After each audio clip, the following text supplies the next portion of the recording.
Esther's back, and she's as horny as ever. The glory of love.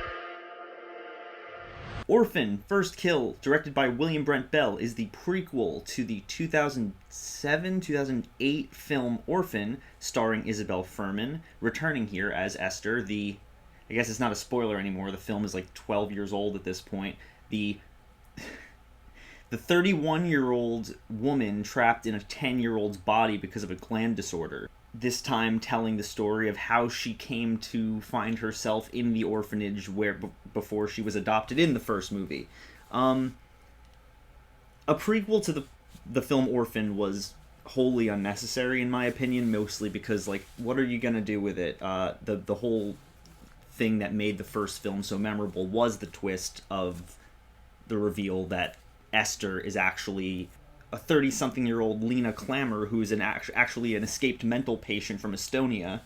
I actually really liked the original Orphan. I think it was fun. It's pretty campy, especially in the reveal, but the reveal itself is kind of ridiculous. We can acknowledge that, but the way that the film addresses it, and the way that the film sets it up, and the way that the film executes it, is actually really good, and it makes it so that you can totally suspend your disbelief and buy it. So doing a prequel to that, knowing the twist, it's like, what can you do to make that interesting when the reveal was a huge part of what made the first film memorable? As it turns out, you can do a lot, because I think I kind of loved Orphan First Kill even more than the original. It's super campy right from the get-go, and the knowledge of the twist going into it really just enhances it, because it makes for that much more of an entertaining joyride watching this woman who you now know isn't a grown-ass woman in a child's body. You just get 90 minutes of Lena being a diabolical genius, and it's kind of hilarious and kind of awesome. And it turns the spooky little girl from the first movie into a quasi-slasher villain you can root for, and has a bit of a tragic element to her. Like I said, this movie ends up just being 90 minutes of Esther Lena being a diabolical genius. That being said, she is surrounded by morons who constantly underestimate her, which is understandable except for the opening scene at the Sarn Institute, the institute where she escaped from. We're shown in the first 15 minutes or so how she escaped. And did I need to see that? No. Am I glad it was included? Oh my god, yes, because it is perhaps the funniest sequence. We're introduced to Lena through Anna, who is the new art therapist at the institute, arriving on her first day. And within 20 minutes of arriving, there is a lockdown because there's news that Lena has escaped. And so, in the midst of their tour, they then say, "Hey Anna, you wait here, unattended. Lena's our most dangerous patient, we're gonna go look for her. You stay here alone." They don't even drop the info of, like, by the way, she looks like a little girl, so if you see a child, don't underestimate her. They don't tell her this at all. So naturally, when she comes across Lena, she believes her to be a little girl, and then there's a very tense sequence where you don't know what she's going to do. But it's great, it's fun, it's silly.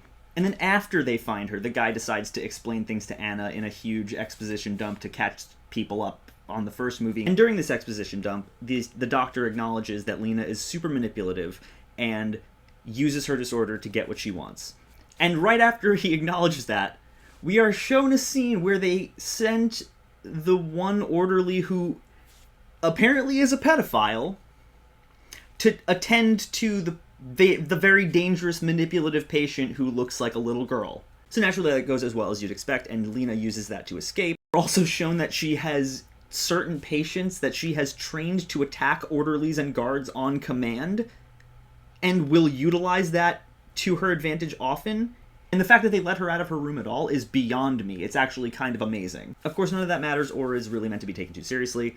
It's really just to show us how Lena escaped in order to start her new life as Esther, the missing daughter of an American family, the matriarch of which is Julia Stiles. And it's once Lena starts playing this con that things really kick into gear, and the movie becomes a lot of fun. Now let's talk about the elephant in the room. Isabel Fuhrman is 25. She was 10 when she played Esther last. How are they going to make that work? Pretty well, actually. There's a lot of clever camera tricks. very obvious child body doubles and very obvious platform shoes being worn by basically everyone who's sharing a scene with Isabel Fuhrman. And with the added benefit of some slight practical effects, de-aging, and makeup, it works really well. Like, there's the added footnote of Lena being an adult and using makeup to look more like a child, so at any moment where it looks like Isabel Fuhrman's wearing makeup, it's like, yeah, you can excuse that because the character is wearing makeup. And it works fine, mostly because Isabel Fuhrman is bringing the exact same electric energy that she brought to the original film, where she was easily the standout role. I don't care how old she is at this point. It's like, it just works. It's fun to see her return to this role. But like I said, where this movie really kicks into gear is when Esther's adopted by the family. I almost don't want to spoil the direction that it takes at the midpoint of the second act, but it is extremely campy and bloody and downright delightful, and becomes a very clever sort of inverted twist on a mommy dearest situation, and I really, really, really enjoyed it. And it answered my question of how do you make a prequel to Orphan interesting at all when the twist was the whole thing that made the first movie fun. Simple, you lean into that twist, you lean into the inherent silliness of that, and you choose to highlight Esther as the main character of the film. You turn her into somewhat of a slasher antagonist turned protagonist, or at least a slasher antagonist we can root for, and there's an inherent tragedy to her character in that, you know, creepy as hell daddy kink aside, it kind of sucks to be her. Like, she wants connection, she wants love, and it's like the only people who are going to be willing to, like, touch her or love her in any romantic way are total creeps. So it kind of sucks in that way, but also she's, you know, nuts and takes rejection as a means to either self-harm or lash out and physically harm others. So not great.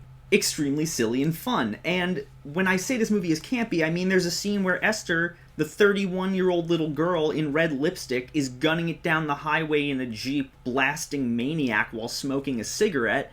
And honestly, it was the funniest thing I've ever seen, but also the kind of energy I need going forward in 2022. On another note, I'm firmly of the belief, there was no reason to call this movie Orphan First Kill. Not only does it not make sense, because she is not an orphan in this movie, but also I'm pretty sure that none of the kills in this movie are her first kill. So it's a weird title, and I don't quite understand it.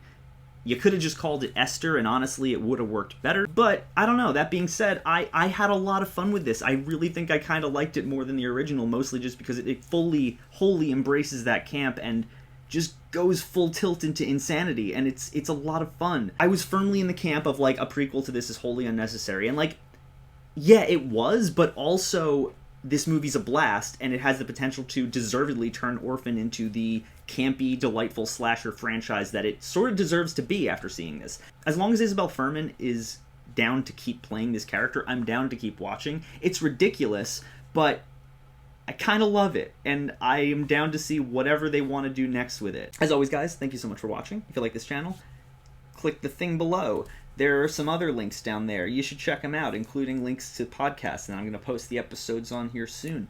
Right after I post the special video coming this weekend. Yep.